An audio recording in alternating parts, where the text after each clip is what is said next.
Hi everyone, and welcome to this video series on the attributes of human service organizations, which is from chapter 2 of Hasenfeld's Human Services as Complex Organizations. So in this video, this part, we'll be going over the idea that Hasenfeld puts forth, which is that people are the raw material of human services organizations. So what does he mean by raw material? So the idea is that clients come to human service organizations in one state of being, generally a state of vulnerability because they have some sort of problem that needs to be addressed. And at that point, they are worked on, or as we would say, worked with, by social workers so that by the time they leave the human service organization, they are in a different state. The problem has been resolved.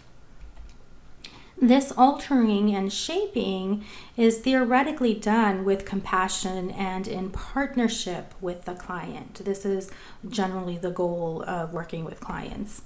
As an example, let me illustrate this idea. Let's say we have a client who has a substance abuse problem.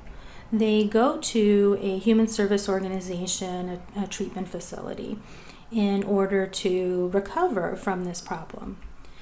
So at the end, they are in a state of being that's much better than when they first entered the treatment facility or the human services organization.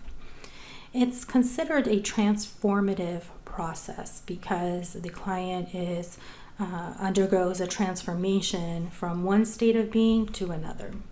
Now, what does this transformative process look like? Well, clients are not objects without agency. In fact, they react to that transformation process because the process happens in interaction with the human service organization and the social worker that they're working with.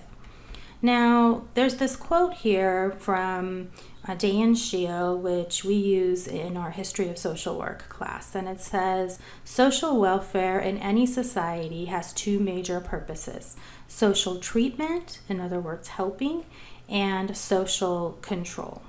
Okay, so what does this have to do with this transformation process? Well, as Hasenfeld puts it, the social control piece here is when clients are sorted, categorized, and required to behave in a socially acceptable manner. For example, let's say we have a client who has a substance abuse problem. Well, that client wants to go to a human service organization in order to recover from their disease. Well, before the client can enter even the recovery center in this case, that client has to go through a certain process to determine if they're eligible to receive those services. And this is the part that Hasenfeld notes in terms of being sifted, sorted, and categorized.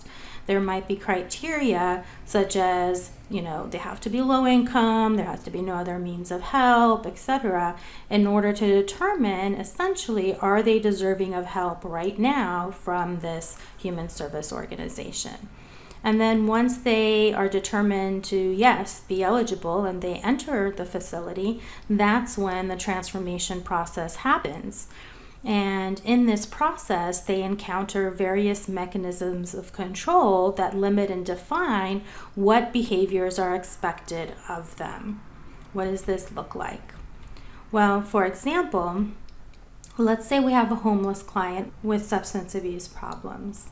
Well, let's say that client goes to one shelter where the rules are that he or she has to can stay at the shelter as long as they don't use substances while they're there. So this is a criteria for entry into the human service organization, in this case, the shelter. Versus there are some shelters that have a housing first rule, which is shelter first and then work on recovery. So the client can be housed at the human service organization even if they are still active in their use. Another example, let's say a client is applying for public assistance. The rules are generally now that the client must work or engage in work-related activities for a given number of hours per week, and this varies by state, Meanwhile, going to school is generally discouraged.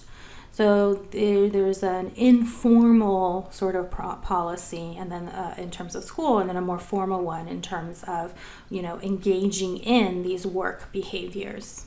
But as I mentioned, this transformation process happens in interaction. So how the client responds to the transformation process also affects how the social worker will respond, because they are in a worker-client relationship.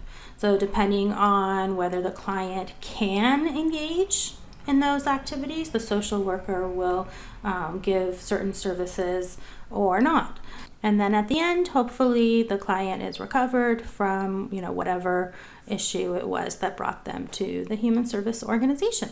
And that's essentially this idea of raw material. So that's pretty much the end. And next up, we are going to go do part 2.